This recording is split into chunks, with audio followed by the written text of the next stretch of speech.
Hace algunos meses ustedes celebraban con júbilo y regocijo un aniversario más de la Reforma Protestante y celebraban como sus héroes prácticamente a los reformadores, Lutero, Zwinglio, Enrique VIII, etc. Si Jesús abolió el sacerdocio ministerial en el cristianismo, como dijo Iracema, entonces yo le pregunto a Iracema, ¿por qué razón las primeras iglesias protestantes como la luterana y la anglicana tienen obispos y sacerdotes ministeriales hasta el día de hoy? Ok, Iracema, ¿comprendió la pregunta? No se te escucha, tienes que prender el micrófono, por favor. Y espérate que te dé tu tiempo. ¿Comprendió la pregunta? Si me puede volver a repetir la pregunta, por favor. Ok, listo. Va todo.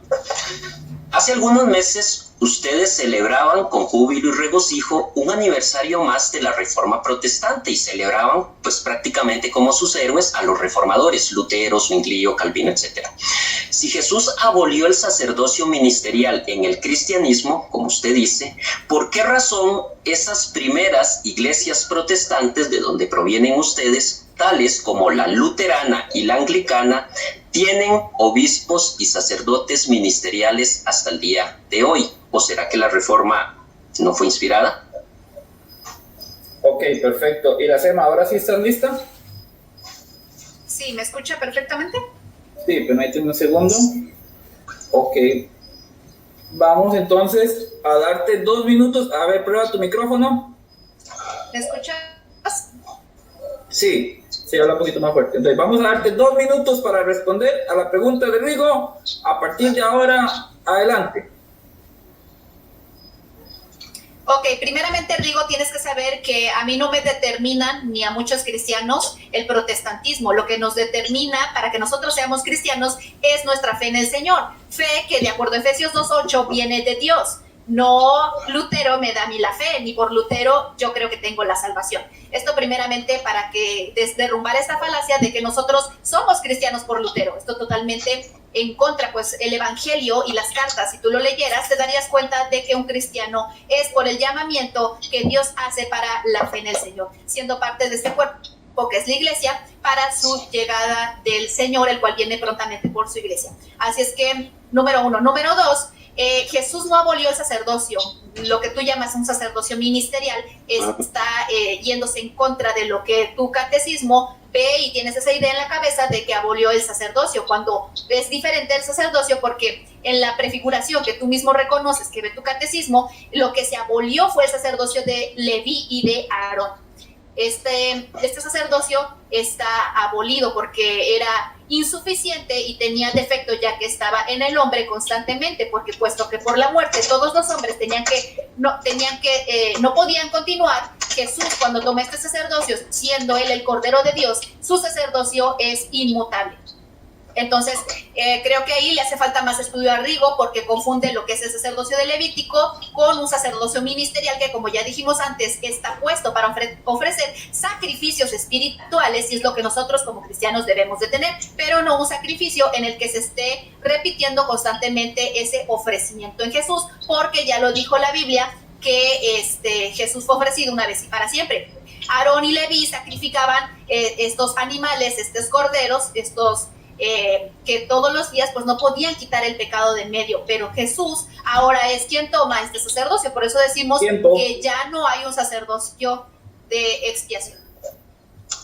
Tiempo, listo, perfecto. Bueno, ahora vamos con el minuto que tiene Rigo para refutar la respuesta. Adelante.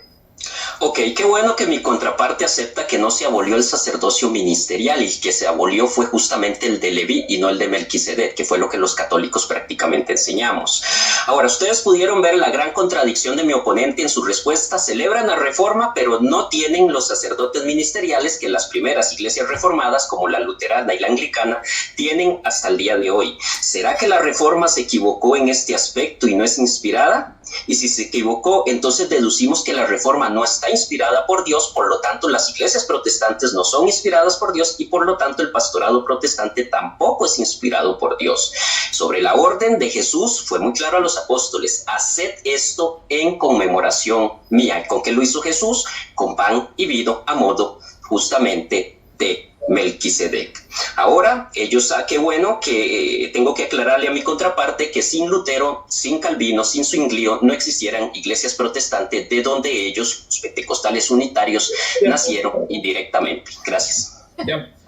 Ok, perfecto, muy bien, hemos concluido la primera pregunta. Y ahora vamos a escuchar la pregunta de Iracema Arrigo. Va a tener 1 minuto para plantearla. A partir de ahora, adelante. Iracema, haz tu pregunta.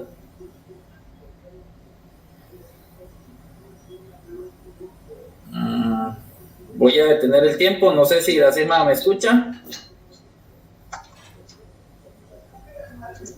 Iracema, ¿nos escuchas? Tienes que hacer la pregunta. No se te escucha. Tu micrófono. Tu micrófono, Iracema. Bueno, ¿ahí me escuchas? Sí, adelante con tu pregunta. Dale. Bien, quiero preguntarle a Rigo, ¿se me escucha bien? Sí. ¿Dónde nos podría demostrar que su obispado cumple con los mandamientos que el apóstol Pablo nos da en la Escritura? Obispos que estén casados y que sean maridos de una sola mujer. Ok, listo. Rigo, ¿comprendiste la pregunta? ¿Otra vez me la puedes repetir?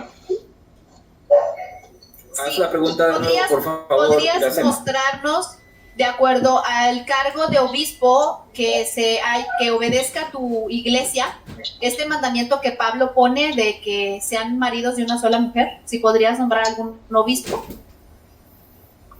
Rigo, ¿estás listo? ¿Listo? Ok, tienes tus 2 minutos. A partir de ahora, ya. Ok, qué bueno que me haces esa pregunta, porque eso no es un requisito absoluto, porque de lo contrario Timoteo no hubiera sido obispo, porque Timoteo no era casado ni tenía hijos. Sin embargo, era obispo. A Jesús se le llamó, la cita de Pedro, se le llama pastor y obispo, pero Jesús tampoco era casado ni tenía hijos. ¿Por qué? Porque el matrimonio es una vocación, no es una obligación. Por eso no todos los obispos eran casados. Yo le expliqué a ella el por qué Pablo decía eso, pero ella saca el texto fuera de contexto, porque Pablo hablaba con gentiles procedentes del paganismo que practicaban la poligamia, y eso no es permitido en el judeocristianismo. Por eso dice marido de una sola mujer. La Iglesia Católica no prohíbe a todos los católicos el matrimonio. De hecho, el matrimonio es un sacramento que tiene la Iglesia Católica para con los fieles, excepto los clérigos que no pueden casarse ni tener hijos, ni tampoco los sacerdotes, porque la Iglesia tiene toda la autoridad para imponer el celibato, porque tiene el poder de atar y desatar lo que sea, como dice Mateo 16:19. Así que, Iracema, el matrimonio es una vocación, no es una obligación. Los padres de la Iglesia, que fueron los primeros cristianos de los primeros siglos después de Cristo, eran obispos. Sin embargo, no eran casados ni tenían hijos.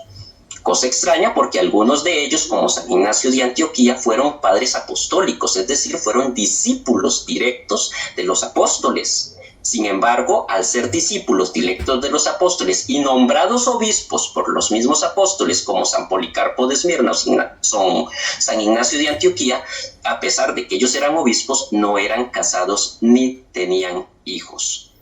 Y pues puedo terminar diciendo que no todos eran casados ni tenían hijos. De hecho, la gran mayoría no se casaban ni tenían hijos, porque como dice Jesús, hay grupos. Tiempo. Listo, gracias, Rigo. Vamos con el minuto de refutación de la respuesta de Iracema. Iracema, ¿estás lista? Estoy lista. Ok, tienes tu minuto. A partir de ya, dale. Bien, el Código de Derecho Canónico que le había leído a Rigo, el 277, dice que los clérigos están obligados, repito, los clérigos están obligados a observar una continencia perfecta y perpetua por el reino de los cielos, y por tanto quedan sujetos de guardar el celibato. Esto es que prohíbe a todos absolutamente, no es que algunos puedan o sea elección. Aquí el 277 te está diciendo, están obligados a observar una continencia perfecta, es decir, no pueden casarse, ¿de acuerdo? Y tú tienes que aceptarlo porque esto no solamente está aquí, sino que en la misma palabra de Dios dice que teniendo cauterizada la conciencia, prohibirán casarse.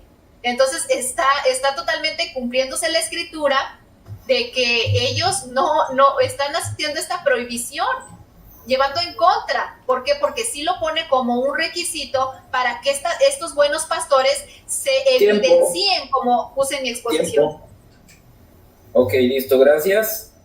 Bueno, hermanitos, este debate ha estado muy interesante, muy bonito, y gracias a todos los que han estado participando. Saludos a Tere Hernández, a Griselda Saucedo, José David Ávila, Ricardo Medina, todos los que están en el chat, a los que lo vayan a ver después en vivo, en diferido, muchísimas gracias. Y vamos a la parte final del debate.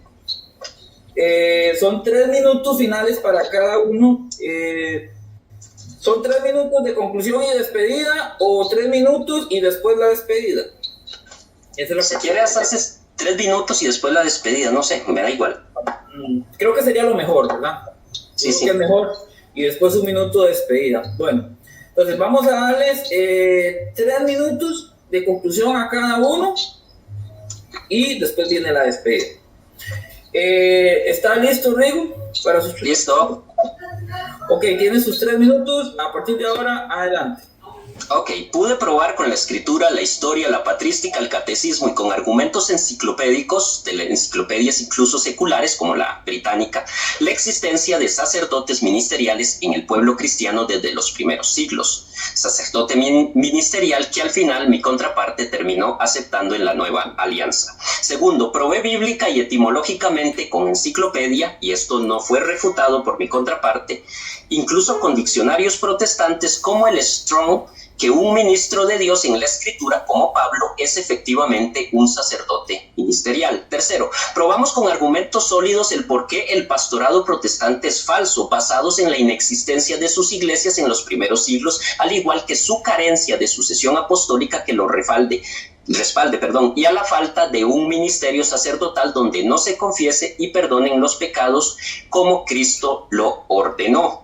No porque los apóstoles perdonaran pecados por ellos mismos, sino porque fue una orden de Dios. Cuarto, puse en evidencia varias contradicciones protestantes con respecto a ver cómo hace pocos días los protestantes celebraban la reforma y festejaban como sus héroes a los reformadores. Sin embargo, esas primeras iglesias protestantes, como la luterana y la anglicana, hasta el día de hoy, sí tienen obispos y sacerdotes ministeriales, mientras los protestantes modernos, como los pentecostales unicitarios, no. Quinto, ustedes presenciaron que mi contraparte trajo a colación argumentos ya muy trillados y refutados por el catolicismo a lo largo de los años. Sexto, probé a mi contraparte que a la hora de debatir no importa si debates de primero o de segundo, que lo importante es llevar la verdad y que la verdad está en la iglesia de Cristo, es decir, en la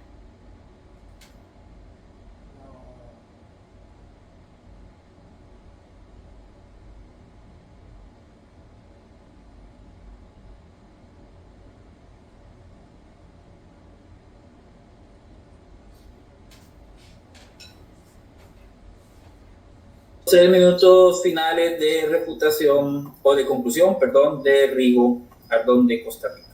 Vamos con los 3 minutos finales de Iracema y ya con esto cerramos el debate. Iracema, ¿estás lista? ¿Estás preparada? Háblame, a ver. Ok, bueno, ¿me escuchas? Se te escucha un poquito bajo, ha tenido problemas con el micrófono hoy. Bueno, ¿me escuchas? Ahora sí. Perfecto. ¿Me escuchas ahí bien? Sí, correcto. Vamos con sus 3 minutos finales. A partir de ahora, adelante. Ok, bueno, muchísimas gracias. Rigo en el debate de hoy nunca nos pudo probar con el catecismo y la patrística ni la escritura que Pedro no tenía mujer ni que estaba casado. Y esta es la base de su primado petrino que él trata de desligar del sacerdocio católico, otra vez que el obispado monárquico tiene que ver perfectamente con el sacerdocio de la Iglesia Católica. Que Rigo trate de desligar el obispado monárquico católico romano es destruir el sacerdocio. católico romano, porque Pedro tenía claramente mujer. Y le cité yo a Eusebio de Cesarea, le cité la Biblia, donde Cefas tenía suegra y no pudo refutar que su primer supuesto papa tenía mujer. ¿Qué pasa con sus actuales obispos? Sí, ¿qué pasa con estos supuestos obispos que están al cargo de la iglesia? ¿Qué pasa con el primer papa que no tenía ni pudo refutar esa parte? Mostré el código de derecho canónico donde ustedes están obligados a no tomar mujer y usted nunca pudo refutar eso, nunca pudo refutar que Pedro, su primer papa, repito y vuelvo, tenía mujer. Nunca negamos el sacerdocio ministerial. Nosotros lo que refutamos es el falso sacerdocio con obispo monárquico, el cual no existió en los tiempos de Jesús. Usted quedó como un mentiroso esta noche y está prohibido el casamiento para el catolicismo romano. Y usted